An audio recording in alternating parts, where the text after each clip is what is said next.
Polda Jawa Barat, pemirsa, Polda Jawa Barat hari ini menyerahkan berkas perkara Peggy Setiawan ke Kejaksaan Tinggi Jawa Barat. Selain itu, hari ini Ibunda Peggy Setiawan dan kuasa hukumnya mendatangi Propam Mabes Polri untuk melaporkan hilangnya postingan-postingan Peggy Setiawan di Facebook.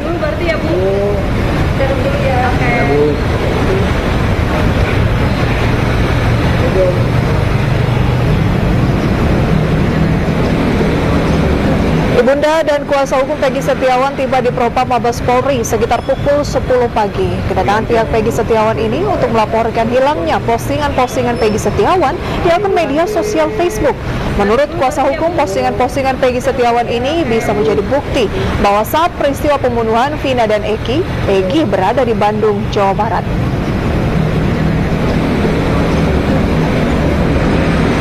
Kemudian, ya, setelah ditangkap, akun Facebook Setiawan ini masih ada. Bahkan setelah ditangkap, setelah tahu bahwa itu Peggy Setiawan, netizen beramai-ramai mencari akun Facebook Setiawan.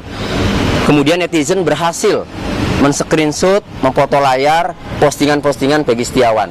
Setelah rame, postingan-postingan Peggy Setiawan itu muncul yang menunjukkan bahwa Peggy Setiawan itu berada di luar Cirebon, berada di Bandung. Kemudian Facebook itu hilang, akun Facebook itu.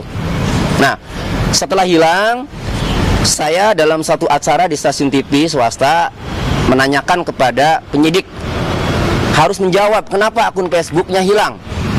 Lalu kemudian tidak lama akun Facebook itu muncul lagi. Namun setelah muncul akun Facebook itu, postingan-postingannya sudah tidak ada. Apa saja postingannya? Postingannya adalah 12 Agustus 2016, Peggy Setiawan menulis status Bismillah on the way Bandung. Dewekan get teteg. Artinya ini mau ke Bandung nih, Bismillah ya, perjalanan ke Bandung, sendirian juga berani lah. Jadi 12 Agustus Peggy Setiawan pergi ke Bandung. Kemudian masih 12 Agustus, alhamdulillah nyampe, nunggu jemputan lama, bingit, kan? Nunggu jemputan lama banget. Nah, kemudian 17 Agustus 2016, Peggy Setiawan menulis mengais rezeki di kota orang. Ya, artinya kan di luar, bukan di kota sendiri kan, di kota orang. Pemirsa, hari ini Polda Jabar menyerahkan berkas perkara Peggy Setiawan ke Kejaksaan Tinggi Jawa Barat. Dan untuk mengetahui informasi terkini, kita akan bergabung dengan rekan Irfan Budiawan di Kejaksaan Tinggi Jawa Barat. Selamat siang, Irfan. Ya, bagaimana informasi terkini dari Kejaksaan Tinggi Jawa Barat? Silakan informasi Anda. Ya, selamat siang Gede dan juga Friska serta pemirsa. Penyerahan berkas perkara terkait kasus pembunuhan Vina dan juga Eki Cirebon dengan tersangka Peggy Setiawan baru saja diserahkan oleh tim dari Polda Jawa Barat dan diterima oleh tim dari Kejaksaan Tinggi Jawa Barat sekira pukul 11 waktu Indonesia Barat, di mana penyerahan berkas perkara kasus pembunuhan Vina dan juga Eki Cirebon dengan tersangka Peggy Setiawan diterima oleh petugas PTSP ataupun juga pelayanan terpadu satu pintu, dan dilakukan secara simbolis penyerahan dengan penandatanganan serah terima oleh tim dari Polda Jawa Barat dengan tim dari Kejaksaan Tinggi Jawa Barat. Tadi kita juga sempat menanyakan pasca penerimaan berkas perkara ini akan dilanjutkan dengan pemeriksaan yang akan dilaksanakan oleh jaksa peneliti selama 14 hari, dan pada hari ke-7 akan ada pernyataan sikap terkait apakah berkas perkara yang diserahkan oleh tim dari Polda Jawa Barat dinyatakan lengkap ataupun juga harus dikembalikan kepada penyidik dari Ditreskrimum Polda Jawa Barat. Apabila memang harus dikembalikan ataupun juga dilengkapi, maka berstatus dengan P19. Namun apabila dinyatakan lengkap ataupun juga sudah dinyatakan sesuai berdasarkan penelitian dari jaksa peneliti, maka akan ditetapkan P21 dan akan dilanjutkan dengan proses selanjutnya, itu adalah penyerahan tersangka serta barang bukti dan penyerahan ke pengadilan. Dan hingga saat ini tim dari Polda Jawa Barat sudah meninggalkan gedung Kejati Jawa Barat, dan juga kita masih memantau tentunya seperti apa kondisi pasca juga penerimaan berkas perkara di gedung Kejati Jawa Barat. Untuk sementara itu dia laporan dari Kejati Jawa Barat. Kita kembali ke studio bersama Gede dan juga Friska. Iya, baik, terima kasih Irfan. Dan selanjutnya pemirsa, kita sudah terhubung dengan rekan Faisal Rinaldi di Mabes Polri Jakarta. Selamat siang Faisal, apa informasi yang disampaikan oleh kuasa hukum Peggy yang tadi sempat datang ke Mabes Polri? Ya, Gede Prisa dan juga pemirsa, memang baru saja tadi kuasa hukum dari Peggy Setiawan menyampaikan keterangan resmi secara langsung kepada media atau kami di sini yang saat ini menunggu.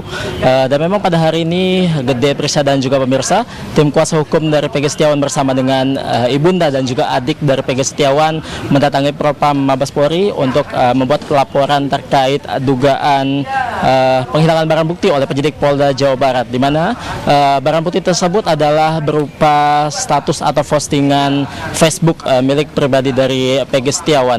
Gede Prisa dan juga pemirsa, tadi disampaikan oleh Tony RM selaku kuasa hukum dari Peggy Setiawan, memang ada beberapa status atau postingan Facebook milik Peggy Setiawan yang diduga hilang atau dihapus oleh penyidik Polda Jawa Barat. Di antaranya ada postingan atau status pada tanggal 12 Agustus 2016 lalu, yang memang pada tanggal itu Peggy Setiawan membuat postingan atau status yang menunjukkan bahwa dirinya menuju ke Bandung untuk bekerja. Kemudian untuk postingan atau selanjutnya ada di tanggal 17 Agustus 2016, di mana pada tanggal itu Peggy Setiawan juga membuat status bahwa dirinya sedang bekerja di Cirebon. Kemudian untuk status selanjutnya ada di tanggal 24 Agustus 2016, di mana status tersebut juga menunjukkan bahwa Peggy Setiawan sedang tidak berada di kampung halamannya, yakni di Cirebon begitu. Dan pada tanggal Agustus 2016 memang ada sejumlah status lainnya yang memang saat ini dikatakan hilang oleh kuasa hukum dari Peggy Setiawan. Dan memang Gede Prisa dan juga pemirsa, dapat kami sampaikan pula bahwa memang untuk hari ini kuasa hukum dari Peggy Setiawan tadi melaporkan ke Propam Mabes Polri terkait hilangnya status tersebut yang memang diduga dihapus oleh penyidik Polda Jawa Barat.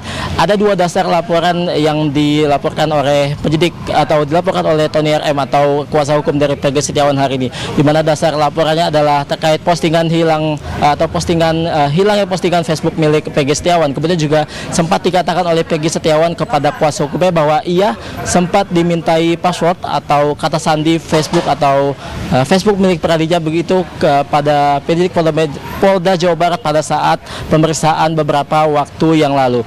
Dan Gede Prisa dan juga pemirsa, dapat kami sampaikan pula bahwa tadi juga kuasa hukum sempat menanggapi terkait berkas perkara yang diserahkan oleh Polda Jawa Barat kepada Kejaksaan Tinggi Bandung begitu, di mana tadi kuasa hukum sempat mengatakan bahwa dalam hal ini penyidik Polda Jawa Barat terlalu terburu-buru dalam menyerahkan berkas perkara ke Kejati pada hari ini.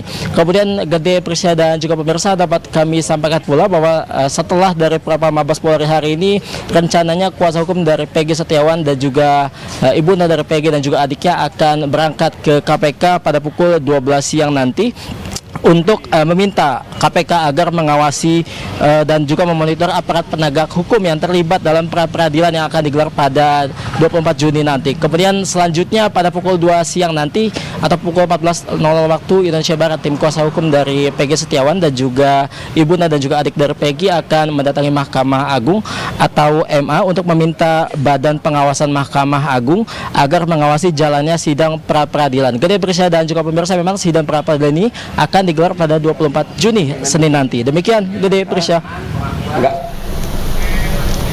Iya, baik, terima kasih Faisal atas informasi Anda, dan terima kasih juga kepada Irfan yang tadi sempat melaporkan dari Kejati, Jawa Barat. Selamat bertugas kawan-kawan, selamat siang. Pemirsa, berikutnya Polda Jawa Barat telah menyerahkan berkas perkara Peggy Setiawan ke Kejaksaan Tinggi Jawa Barat. Berkas tahap 1 yang diserahkan oleh penyidik akan diteliti dan diperiksa kelengkapannya oleh Jaksa Penuntut Umum. Ya, terima kasih rekan-rekan media telah hadir. Kami Pihak Kejati Jabar barusan menerima berkas tahap 1 atas nama tersangka PS. Setelah menerima berkas tersebut, jaksa peneliti akan melakukan penelitian berkas perkara selama 14 hari sesuai KUHP, dan di dalam waktu 7 hari jaksa akan memberikan sikap terhadap berkas perkara. Pemirsa, 4 orang perwakilan keluarga terpidana kasus pembunuhan Vina Eki mendatangi gedung Ditreskrimum Polda Jawa Barat. Kedatangan mereka dalam rangka memenuhi undangan penyidik untuk menjalani pemeriksaan terkait perintangan penyidikan. Didampingi puluhan pengacara, perwakilan dari keluarga terpidana kasus pembunuhan Vina Eki mendatangi gedung Direktorat Reserse Kriminal Umum Polda Jabar. Perwakilan keluarga yang datang adalah Kosim, ayah Eko Ramadan, Hasanah, ayah Hadi Saputra, dan Muran, ayah Eka Sandi, serta Madlana, kakak Jaya.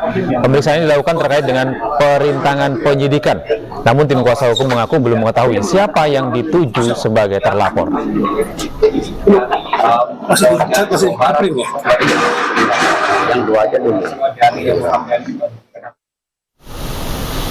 Empat keluarga terpidana kasus Vina Cirebon telah selesai menjalani pemeriksaan di Ditreskrimum Polda Jawa Barat. Mereka mengaku dicecer puluhan pertanyaan terkait pasal 221 KUHP atau perintangan penyidikan.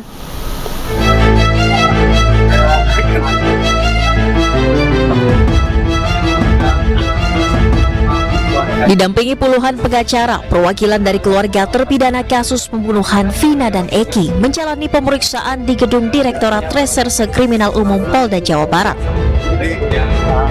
Perwakilan keluarga yang hadir adalah Kosim, orang tua dari Eko Ramadhani, Madlana, kakak dari Jaya, Hasanah, orang tua dari Hadi Saputra, serta Muran, orang tua dari Eka Sandi. Para keluarga terpidana diperiksa penyidik secara terpisah di gedung Ditreskrimum Polda Jawa Barat. Mereka mengaku dicecar puluhan pertanyaan terkait pasal 221 KUHP tentang obstruction of justice atau upaya perintangan penyidikan. Waktu jadi anak ngomong, jatuh di semua tidurnya. Iya, bukannya katanya ini sih, anaknya ngomong sendiri. Bilangnya kayak gimana, Pak? Bilangnya satu nggak ngelakuin. Nggak mungkin saya ngelakuin kayak gitu. Nggak mungkin saya ngelakuin kayak gitu, ngomongnya kayak gitu aja. Oh, adik saya bukan geng motor, Mas. Motor aja nggak punya, terus terang aja. Gimana Mas tanggapannya? Artinya tanggapannya seperti apa? Kalau di BAP kan itu geng motor. Ya pokoknya saya sih intinya kan setahu saya sih adik saya bukan geng motor. Bahkan motor aja nggak punya, Mas. Bener. Itu cuman ya buruh kasar lah, proyek, Mas, adik saya. Sejak para terpidana diminta memberikan keterangan tambahan oleh penyidik Polda Jawa Barat, hingga hari ini pihak keluarga mengaku kesulitan untuk menjenguk dan belum diberikan kesempatan untuk bisa membesuk para terpidana. Enggak sempat kayak gitu, enggak sempat curhat. Tapi apa saja ketika ketemu nih Pak? Ya paling lihat kondisinya aja, sehat atau apa itu. Tapi selepas dipindah ke Bandung belum pernah ketemu sama sekali berarti Pak? Belum, saat ini. Jadi hanya lebaran aja ya? Iya, lebaran. Dari Bandung, Jawa Barat, Tim Liputan iNews melaporkan. Kadifhumas Polri Irjen Sandi Nugroho mengungkap keterangan salah satu terpidana kasus pembunuhan Vina, yakni Saka Tatal, saat penyidikan tahun 2016 cenderung berbohong. Ia menyebut keterangan yang diberikan Saka kerap berubah-ubah. Ananda Saka Tatal, karena pada waktu itu dia masih di bawah umur, tentu saja dia bagian dari tersangka. Dia memberikan keterangan yang sebenar-benarnya itu juga akan membantu dia. Dia menolak memberikan keterangan juga boleh. Dia diam juga boleh. Tadi seperti tadi yang dikatakan dari teman kita di Jawa Pos, bahwa itu adalah hak dari tersangka. Namun ada satu hal yang perlu kami sampaikan. Sebenarnya saya tidak mau memberikan foto-foto ini, tapi karena pada waktu pemeriksaan disampaikan bahwa katanya Saka Tatal diintimidasi, kemudian tidak didampingi, oleh keluarganya ataupun pengacara, kemudian mendapatkan penganiayaan dan sebagainya. Ini sebagai gambaran, ada foto. Ini adalah foto Saka Tatal ketika diperiksa tahun 2016. Dan dibilang bahwa katanya yang memeriksa adalah Rudianta atau ayahnya itu. Ini diperiksa oleh penyidik Polres Kota Cirebon. Nih, dibesarin. Kalau foto kecilnya ataupun foto yang kita lebar-lebar lagi, ini fotonya. Bahwa Saka Tatal di foto diperiksa dalam keadaan baik-baik saja, tidak ada intimidasi. Dan ini didampingi, yang perempuan di depan ini adalah tantenya, kemudian yang pakai jilbab adalah ibunya, kemudian yang belakang laki-laki itu adalah dari Bapas. Bahkan ada keterangan dari Bapas, ini dari ahli. Dibocorin dikit boleh nggak? Boleh ya? Iya. Dari keterangan dari Bapas menyampaikan bahwa Saka Tatal cenderung berbohong ketika diminta keterangan. Jadi keterangannya berubah-ubah. Ini dari keterangan Bapas. Jadi itu bagian sedikit informasi bahwa yang disampaikan bahwa seperti hanya mendapat intimidasi dan lain sebagainya, ini bukti bahwa penyidik berhati-hati secara profesional ketika melaksanakan pemeriksaan. Ini bagian dari keterbukaan. Itu mungkin. Dan pemirsa, untuk informasi terkini sudah bergabung bersama kami Kasat Reskrim Polresta Pontianak Kompol Antonius Trias Kuncoro Jati. Ya, selamat siang Pak Antonius. Selamat siang Mas. Ya, Pak Antonius, apa hasil penyelidikan terbaru dari kecelakaan yang terjadi di pusat kebugaran di Pontianak ini, Pak? Jadi kami sudah meriksa termasuk pemiliknya terkait masalah perizinan. Kemudian juga kami sudah mengambil rekaman CCTV. Memang dari rekaman CCTV tersebut itu pada pukul 12.56 itu ada wanita yang membuka, salah satu member kemungkinan membuka jendela tersebut, kemudian ditinggalkan. Nah, kejadian pada saat itu adalah pukul 13, sekitar 13.30. Nah, itu jendela masih terbuka, sehingga menyebabkan si pemakai treadmill itu korban muncul ke belakang dan jatuh seperti itu. Ya, Pak Antonius, apakah Anda melihat dari CCTV maupun peletakan treadmill ini ada potensi membahayakan bagi member pusat kebugaran ini? Memang dari pemeriksaan peletakan treadmill tersebut sangat dekat dengan jendela, sekitar 60 cm saja. Dari hasil pemeriksaan juga memang mereka mengantisipasinya dengan tidak pernah membuka jendela tersebut. Namun jendela tersebut tidak dikunci. Jendela itu hanya diperuntukkan untuk membersihkan panel-panel, kemudian membersihkan AC pada gedung tersebut. Nah, kenapa menghadap ke dalam ruangan bukan menghadap ke jendela? Karena menurut pemikiran si pemilik bahwa kalau menghadap jendela karena tertutup panel sehingga tidak membuat pemandangan luas dan memungkinkan pengguna treadmill itu menjadi bosan, sehingga dihadapkan seperti yang sekarang ini. Baik, Pak Antonius melihat apakah ada unsur kelalaian dalam kecelakaan ini, tentunya baik oleh pemilik pusat kebugaran ini ataupun member tadi yang membuka jendela. Untuk pemeriksaan terkait masalah kelalaian itu masih kita dalami. Apakah pada saat PT-nya atau personal trainernya pada saat itu melakukan, karena saya sudah memeriksa dari pemilik bahwa memang ada PT-nya yang harus bertugas patroli dan menjaga agar tetap jendela tertutup. Nah, pada saat itu PT-nya lagi istirahat. Kemudian yang terhadap salah satu member yang membuka itu akan kami lakukan panggilan terhadap member tersebut karena kita harus mencari identitas terlebih dahulu. Nah, Pak Antonius, kalau Anda tadi menjelaskan bahwa seharusnya ada PT yang menemani member begitu ya untuk berlatih di sana, kemudian ditinggalkan oleh PT. Apakah ini tidak termasuk dalam kelalaian yang dilakukan oleh pengelola fitness center ini, Pak? Nah, ini memang perlu kita dalami terkait masalah PT, karena terkait masalah job desk-nya, tupoksinya, terus kemudian jam istirahatnya. Karena pada saat itu memang hari libur, kan masih cuti bersama ya, tanggal 18 Juni itu, sehingga kekurangan PT dan ada PT yang beristirahat pada jam itu. Baik, apakah Pak Antonius tidak melihat bahwa seharusnya dari fitness center ini menaruh tulisan dilarang membuka kaca atau semacamnya, yang kita lihat tampaknya memang tidak ada di sana, makanya seorang member bisa membuka kaca tersebut. Ada langkah-langkah pencegahan harusnya. Jadi pernah sebelumnya dipasang stiker oleh si pemilik, kemudian karena hujan akhirnya stiker itu sudah rusak.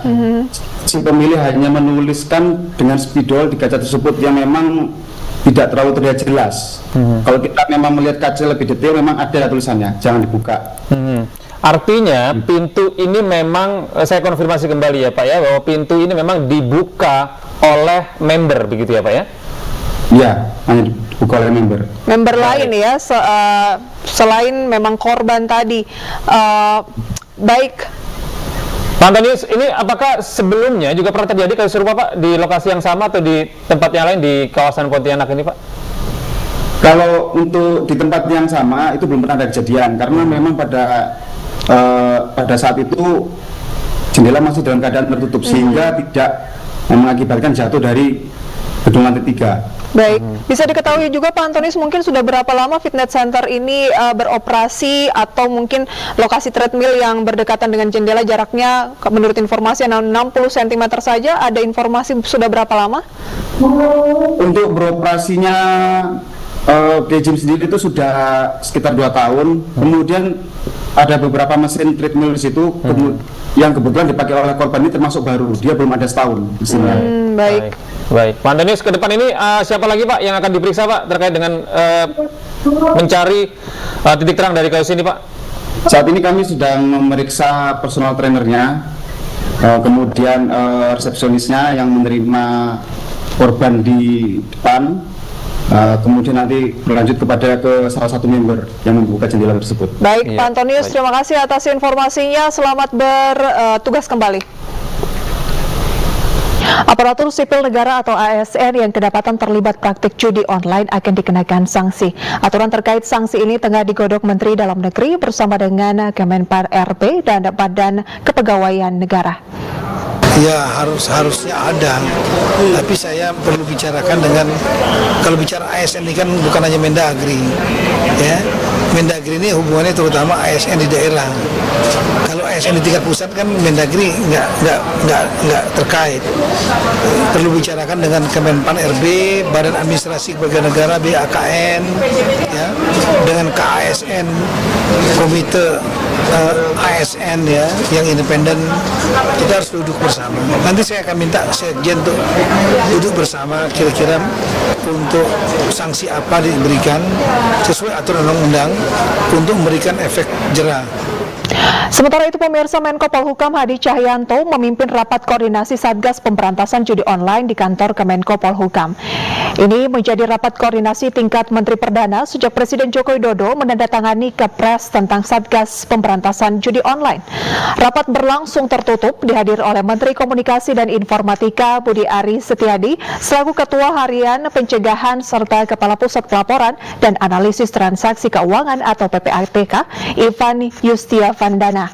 Rapat ini menyatakan visi dan tujuan antar kementerian dan lembaga untuk mensukseskan pemberantasan judi online. Satgas akan melakukan 3 operasi dan penegakan hukum dalam waktu dekat. Salah satunya adalah pemblokiran rekening yang mencurigakan. Selain itu, Satgas juga meminta bantuan TNI Polri untuk mengerahkan Babinsa serta Babin Kamtimnas dalam mengawasi serta menindak pelaku di lapisan terbawah masyarakat. Dalam waktu dekat, minggu ini termasuk minggu depan, kita akan melaksanakan 3 operasi, 3 penegakan hukum yang harus segera diselesaikan. Yang pertama adalah sesuai dengan laporan PPATK bahwa ada 4.000 sampai dengan 5.000 rekening yang mencurigakan dan sudah diblok. Yang kedua, rekan-rekan media sekalian, kita akan melakukan penindakan jual beli rekening. Tugas yang ketiga adalah terkait dengan game online. modusnya adalah membeli pulsa atau top up, di mana di mini market.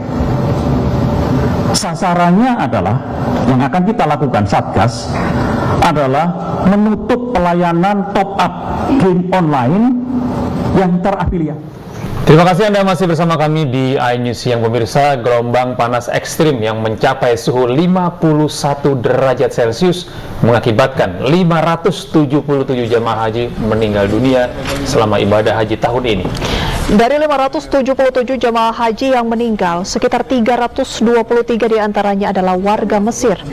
Kementerian Luar Negeri Mesir melakukan upaya intensif dan bekerja sama dengan otoritas Saudi. Tidak hanya Mesir, 60 jemaah haji Yordania dan 30 jemaah haji Tunisia juga tercatat meninggal karena cuaca panas ekstrim ini.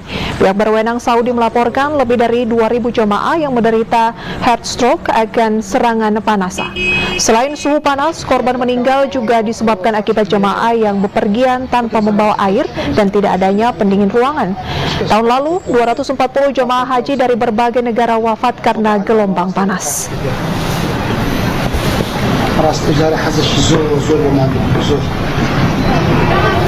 Ratusan ribu jemaah haji melanjutkan lontar jumroh dan hari ketiga di Mina, Arab Saudi. Lontar jumroh merupakan salah satu syarat rukun haji.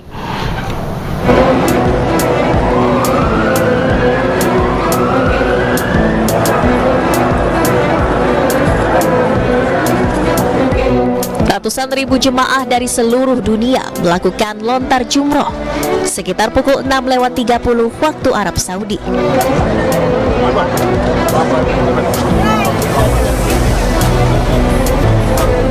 Teriknya sinar matahari yang menyinari wilayah Mina tak menyurutkan niat para jemaah untuk melaksanakan salah satu rangkaian ibadah haji ini.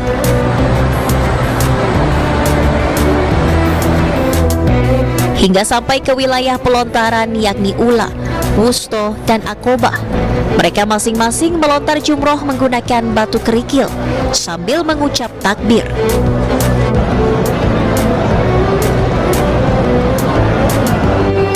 Usai menyelesaikan lontar jumroh di Mina, jemaah haji akan kembali ke kota Mekah untuk menjalani tawaf wada atau tawaf perpisahan. Dari Mekah, Arab Saudi, Suhud Nur Fadli, iNews, anggota Media Center Haji 2024 melaporkan. Sementara itu, usai ratusan ribu jamaah haji melanjutkan lontar jumroh di hari ketiga sebagai syarat rukun haji, seluruh jamaah dari berbagai negara ini akan kembali ke Makkah untuk menjalani rukun haji terakhir, yakni tawaf wada.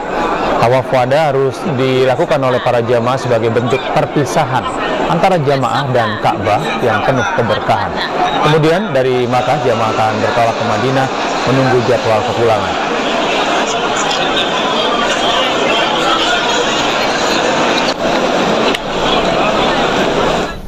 Sementara jemaah haji dari berbagai negara menyerbu pasar Kakiyah di Mekah, Arab Saudi untuk berburu oleh-oleh.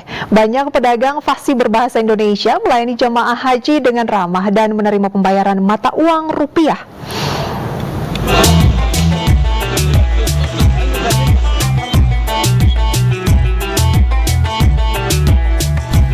Pasar Kakiyah di Jalan Ibrahim Al-Khalil, Makkah, Arab Saudi dipadati jemaah haji dari berbagai negara, termasuk jemaah asal Indonesia. Pasar yang terletak 8 km dari Masjidil Haram ini menjual berbagai jenis oleh-oleh dengan harga bersahabat. Mulai dari pakaian, tasbih, sajadah, tas, perhiasan, hingga pajangan. Uniknya, banyak penjual yang fasih berbahasa Indonesia. Hal ini karena banyaknya jumlah warga negara Indonesia yang beribadah haji atau umroh dan membeli cindera mata di tempat ini. Mereka menawarkan barang-barang dagangannya dengan ramah dan menerima pembayaran dengan mata uang rupiah. Thank you very much. Abaya. Abaya jual tuh abaya ini. Harganya mulai dari berapa? Harganya murah-murah. Murah-murah kalau misalnya di sini yang murah-murah. Murah-murah dari harga berapa kalau? 25 rial ada, 30 rial ada, 50 ada, 100 ada, 200 ada, lain-lain. Beda-beda, tidak sama semua. Bisa di sini uniknya bisa membeli dengan rupiah. Ya, bisa rupiah, bisa rial, tidak masalah. Ya, harganya berapa kalau Jokowi 100 ribu, ada 50 ribu, ada lain-lain, beda-beda, tidak sama. Tidak sama. Ya. Membludaknya jemaah haji yang berbelanja oleh-oleh kerap membuat arus lalu lintas di sekitar Pasar Kakiyah padat. Lokasi ini seolah menjadi tempat yang tak pernah dilewatkan oleh jemaah haji Indonesia. Dari Mekah, Arab Saudi, Widya Michela, iNews melaporkan. Terima kasih Anda masih bersama kami di iNews Siang. Pemirsa, pemindahan ibu kota negara ke IKN masih membawa harapan bagi Jakarta untuk menarik arus investasi. Ya, menurut Kepala Dinas Penanaman Modal dan Pelayanan Terpadu Satu Pintu Jakarta, Beni Agus Chandra, Jakarta yang tidak lagi sebagai ibu kota justru memberi kesempatan masuknya investasi baru.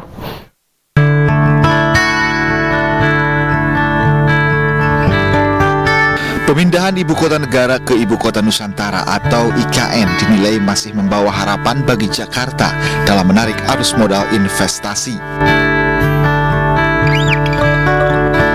Kepala Dinas Penanaman Modal dan Pelayanan Terpadu Satu Pintu atau DPMPTSP Jakarta, Beni Agus Chandra mengatakan peralihan status Jakarta yang tak lagi sebagai ibu kota justru memberi kesempatan masuknya investasi baru. Sektor pemerintahan ini kan turun, ya, sektor logistik dan komunikasi, ya pariwisata yang tidak tumbuh, ya logistik, transportasi, berbidang teknologi. Bahwa kami memang untuk negara seperti Indonesia dibutuhkan sampah yang tentang logistik, dan kesulitan. Itu memang harus diakui dan pindah IKN sektor pemerintah atau sektor lain akan tumbuh. Inilah kita dorong. Lebih lanjut, Beni menjelaskan investasi di Jakarta tetap akan ada seiring dengan rencana pemerintahan untuk membuat Jakarta sebagai wilayah khusus pasca pemindahan ibu kota ke IKN. Dari Jakarta, Anggita Maura, Guntur Julkarnadi, iNews melaporkan. Kita ke informasi lain pemirsa Gede dan juga pemirsa ya. Jika Anda sedang berlibur ke Yogyakarta, tidak lengkap rasanya jika tidak mencicipi berbagai kuliner tradisional, salah satunya jenang di Pasar Lempuyangan. Iya, ini kudapan legendaris ini pemirsa menjadi langganan para tokoh nasional dan sering dipesan oleh keluarga keraton Yogyakarta. Seperti apa legitnya jenang yang satu ini? Simak informasi berikut ini.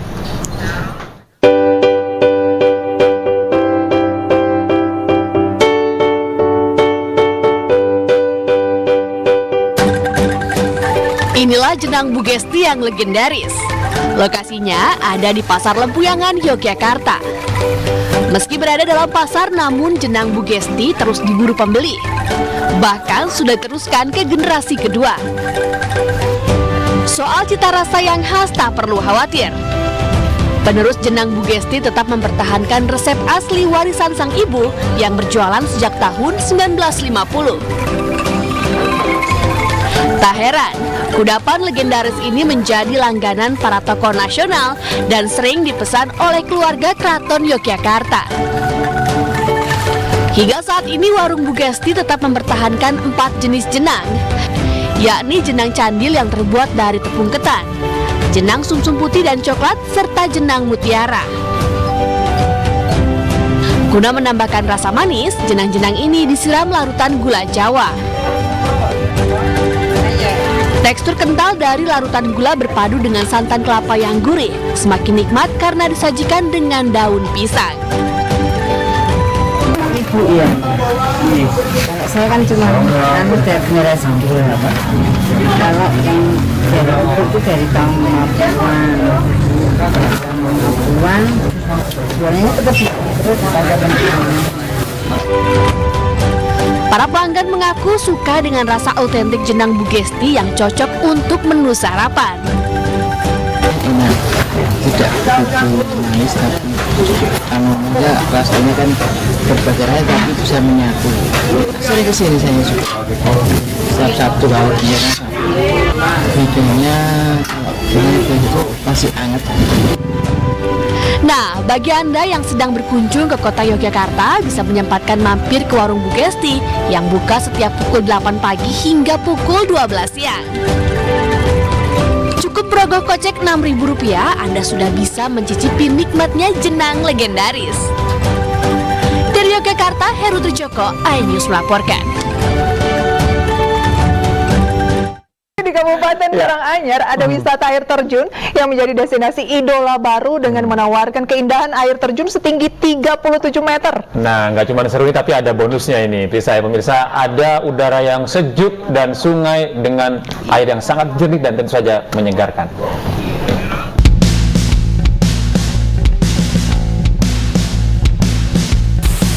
Udara yang sejuk, air yang dingin, dan pemandangan yang indah menjadi daya tarik wisata Ngargoyoso Waterfall. Destinasi wisata ini berada di Kabupaten Karanganyar, Jawa Tengah. Berada di lereng Gunung Lawu, objek wisata ini diramaikan wisatawan lokal maupun luar daerah. Ketinggian air terjunnya mencapai 37 meter dengan air yang jernih. Pengunjung dapat bermain di bawah air terjun atau hanya sekedar mengabadikan momen dengan berfoto. Bagus, jalannya bagus, tempatnya ternyata bersih, masuk tiketnya murah, kafenya murah juga, pokoknya bagus. Untuk melihat keindahan air terjun ini, Anda hanya perlu merogoh kocek Rp20.000 per orang. Ini mengusung konsep untuk ramah keluarga yang mudah dijangkau. Jadi untuk anak-anak, orang tua itu harus sudah sampai di tempat tujuan itu. Jadi dekat dan tidak melelahkan. Tak berhenti sampai di situ, pengunjung juga disediakan wahana keranjang sultan yang dapat berjalan di ketinggian di atas sungai sembari melihat pemandangan. Dari Semarang, Jawa Tengah, Wisnuwardana, iNews melaporkan.